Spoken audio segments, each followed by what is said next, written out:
Monsieur le Président de l'Assemblée nationale, Messieurs les ministres, maa ngi leen di nuyu yéen ñëpp honorable député di wax ne Monsieur le ministre des Finances et du Budget dañuy commencer déjà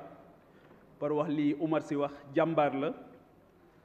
boroom xam-xam la ay boroom xam-xam la àndal mais dañoo jàpp ne l'État du Sénégal n'est pas assez un État stratège parce que li tax ma koy wax mooy mënuloo 60 ans après wala 62 ans après nga ñëw di ñu présenter un budget ñu ne c'est un budget solution yeneen budget yi fi jaar budget lan la ñu beneen jàngat bu njëkk bi mooy monsieur le ministre tey jii sunu dette bi indi na coow lu bari ci assemblée nationale bi mooy ni ñuy lebe man dama bëgg rek ñu am un consensus sur le diagnostic te consensus boobu mooy il faut que moi je demande à ce qu'on ait les états généraux de la dette ba nga xamante ni ñi nga xamante ni ñoom ñooy les acteurs majeurs de cette république puissent s'asseoir autour d'une table ñu discuter ci ba nga xamante ni dinañ ci mën a wax lu leer mais bu fukk di gas fukk di suul par rapport à une question boo xamante ni c'est une question transcendantale parce que il s'agit de l'avenir du pays et li ci gën a métti mooy ce sont les générations futures qui vont devoir payer cette dette 2500 milliards la ñu war a fay loolu la ñu wax près de 2500 milliards en 2023 400 milliards wala lu ko jegee ci intérêt donc li ñu jàpp mooy que ne bu loolu amee war nañu poser wu non seulement ni ñuy lebee mais bor bi fan la jëm et c'est la question cruciale de la place du secteur privé national je ne parle pas du secteur privé local mais du secteur privé national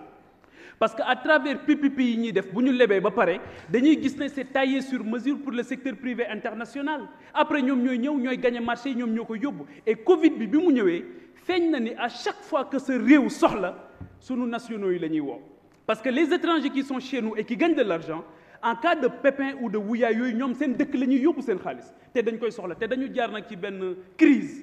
déjà en 2008 avec la crise alimentaire waroon na tijji sunu bopp yi ca Maputo dañu waxoon ne 10% nañ ko consacré ci agriculture président ki jiite développement rural wax na ko léegi mais man je suis issu du monde rural baykat laa ci bay laa màggee na sama maam yi doon bayee ba tey fa ma dëkk noonu la ñuy bayee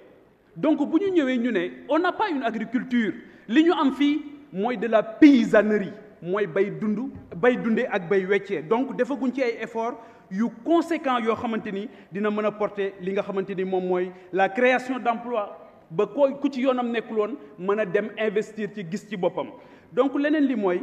mathématiquement monsieur le ministre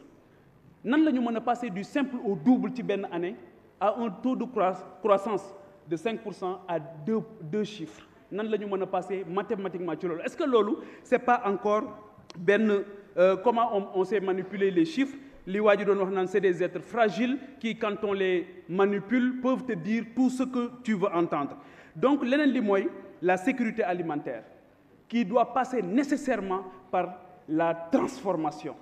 qui doit suñu ne ñoom souveraineté alimentaire la ñuy wax mais moi je parle beaucoup plus de sécurité alimentaire parce que il y a aussi la question liée aux OGM bi nga xam évoqué nañ ko dinañ ki ñëw avec le ministre sectoriel beneen bi mooy quelle est la place de l'éducation dans ce budget gis nga dëkk boobu tudd Fambine am na ku ko fi wax léegi xale yi dañuy jaar ci biir ndox mi pour dem jàngi beneen bi mooy quelle est la place de la santé hôpitalu Mbour bële ma gis jigéen ñi hôpitalu Mbour bi ma gis jigéen ñi da ngay accoucher jóg salle d'accouchement bi c'est terrible da ngay dem accoucher ñëw sa mère gàddu ngay fekk ñu lalal la pour nga tëdd ci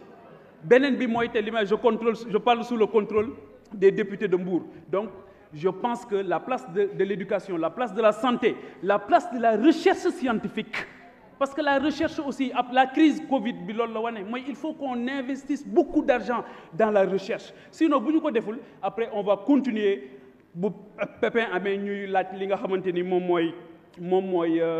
vaccin wala yu mel noonu yoo xamante ni 62 ans après je pense que fondamentalement sunu réew war nañu dépasser ces questions grégaires ñu dem ci des véritables questions les enjeux la place du numérique dans ce budget parce que aujourd'hui c'est le numérique qui peut résorber ce gap du chômage c'est ce numérique qui peut aider la jeunesse qui se cherche actuellement qui est dans le désert cette jeunesse qui est aux côtes de Lampedusa nga xamante ni jamono bu ci nekk foofu la ñuy nekk donc je pense que ne monsieur le ministre il faut qu'on soit davantage stratège Et comme le disait un grand penseur, ils ont échoué parce qu'ils n'ont pas commencé par le rêve. Et nous avons besoin de rêver, nous avons besoin de dirigeants qui rêvent. Je vous remercie. Merci, chers collègues. La parole est à notre collègue Lamine Thiam.